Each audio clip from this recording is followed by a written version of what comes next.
CM Revanth జిల్లాల పర్యటన కొనసాగుతోంది. నిన్న ఆదిలాబాద్ జిల్లాలో పర్యటించిన సీఎం ఇవాళ మహబూబ్ నగర్ లో పర్యటించనున్నారు. హైదరాబాద్ నుంచి డైరెక్ట్ జడ్చర్ల వెళ్లనున్నారు. చిట్టిబోయినపల్లిలో మహబూబ్ నగర్ ట్రిపుల్ ఐటీకి శంకుస్థాపన చేయనున్నారు సీఎం రేవంత్.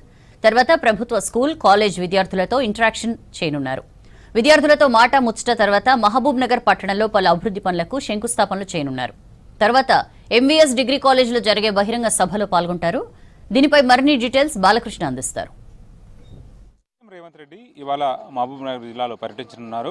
హైదరాబాద్ నుంచి బయలుదేరి సాయంత్రం 4 గంటలకు మహబూబ్ నగర్ చేరుకుంటారు. మొదటగా జడ్చర్ల మండలం చిట్టబోయినపల్లి దగ్గర సోషల్ వెల్ఫేర్ రెసిడెన్షియల్ స్కూల్ ఆవరణలో ట్రిపుల్ ఐటీ కళాశాల నిర్మాణానికి సంబంధించిన శంకుస్థాపన కార్యక్రమానికి శ్రీకారం చుడతారు. ఉమ్మడి రాష్ట్రంలో కేవలం బాసరలో మాత్రమే ట్రిపుల్ ఐటీ ఏర్పాటైంది. తర్వాత ఇప్పటివరకు అట్లాంటి అవకాశం రాలేదు. ఆ అరుదైన అవకాశం మహబూబ్ నగర్ జిల్లాకు వచ్చింది.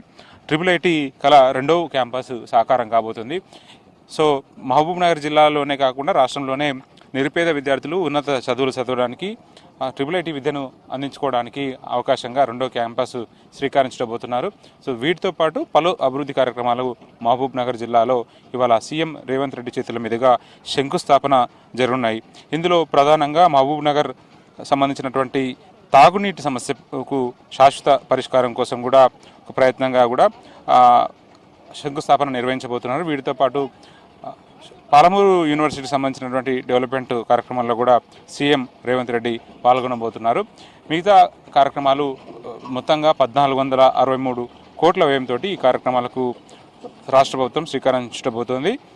ప్రత్యేకించి డ్రింకింగ్ వాటర్కు సంబంధించినటువంటి 220 కోట్ల వ్యయంతో ప్రతి ఇంటికి కూడా డ్రింకింగ్ వాటర్ సమస్యను పరిష్కరించేందుకు స్వచ్ఛమైన నీటిని అందించడం కోసం ఈ కార్యక్రమం కోసం 200 కోట్లను వెచ్చించారు. దీంతోపాటు 400 కోట్లతోటి ఒక మోడల్గా ట్రిపుల్ ఐటీ నిర్మాణానికి శంకుస్థాపన గావించబోతున్నారు.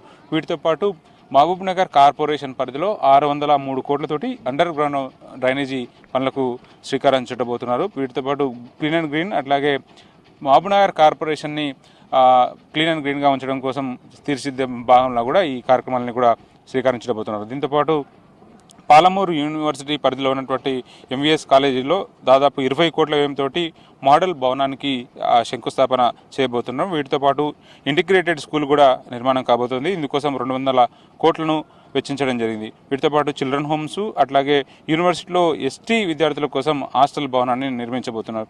సో గతంలో ఎప్పుడూ లేని విధంగా ఎడ్యుకేషన్ మీద పూర్తి స్థాయిలో అట్లాగే ప్రజల మౌలిక సౌకర్యాలు సదుపాయాల మీద రాష్ట్ర ప్రభుత్వం దృష్టి సారించింది. ఈ సభను సక్సెస్ చేయడం కోసం పెద్ద ఎత్తున కూడా ఇప్పటికే అధికారులు కానీ నాయకులు కానీ ప్రయత్నాలు కొనసాగిస్తున్నారు. పూర్తి స్థాయిలో ఏర్పాట్లు అయితే పూర్తయ్యాయి.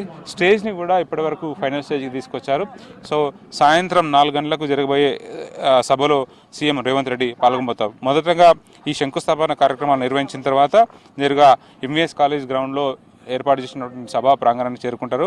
ఈ సభకు చాలా ప్రాధాన్యత ఉంది. ఎందుకంటే ఇటీవలనే గ్రామ పంచాయతీ ఎన్నికలు జరిగాయి. అందులో మెజారిటీ స్థానాలను కాంగ్రెస్ పార్టీ కైవసం చేసుకుంది. ఇంకా రానున్న రోజుల్లో మున్సిపాలిటీ ఎన్నికలు జరగబోతున్న నేపథ్యంలో కూడా అటు డెవలప్మెంట్ ఆస్పెక్ట్ పరంగానే కాకుండా రాజకీయ పరంగా కూడా ఈ సభ అత్యంత ప్రాధాన్యత సంతరించుకుంది అని చెప్పవచ్చు. సీఎం రేవంత్ రెడ్డి సొంత జిల్లాలో మున్సిపల్ ఎన్నికలకు సంబంధించినటువంటి ఒక తొలి సభగా ఇది చెప్పవచ్చు. అటు మహబూబ్ నగర్ కార్పొరేషన్తో పాటు మహబూబ్ నగర్ జిల్లాలో ఉమ్మడి జిల్లాలో 20 మున్సిపాలిటీలు ఉన్నాయి.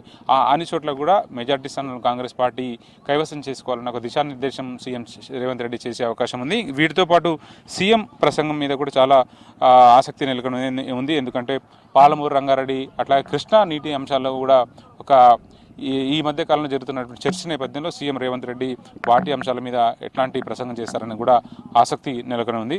సో ఓవరాల్గా సభను సక్సెస్ చేయడం కోసం పూర్తి స్థాయిలో ఏర్పాట్లు అయితే చేశారు. గ్యాలరీలో కూడా అన్ని ప్రాంతాలు ఉమ్మడి మామనాడు జిల్లాలో ఉన్నటువంటి అన్ని మున్సిపాలిటీలు అట్లాగే అన్ని మండలాలకు సంబంధించినటువంటి ప్రత్యేకమైనటువంటి గ్యాలరీలు ఏర్పాటు చేశారు. వాటిలో వచ్చి కాంగ్రెస్ పార్టీ శ్రేణులు కార్యకర్తలు ప్రజలంతా కూడా కూర్చొని సభ సక్సెస్ చేయాలని చెప్పి కోరుతా ఉన్నారు.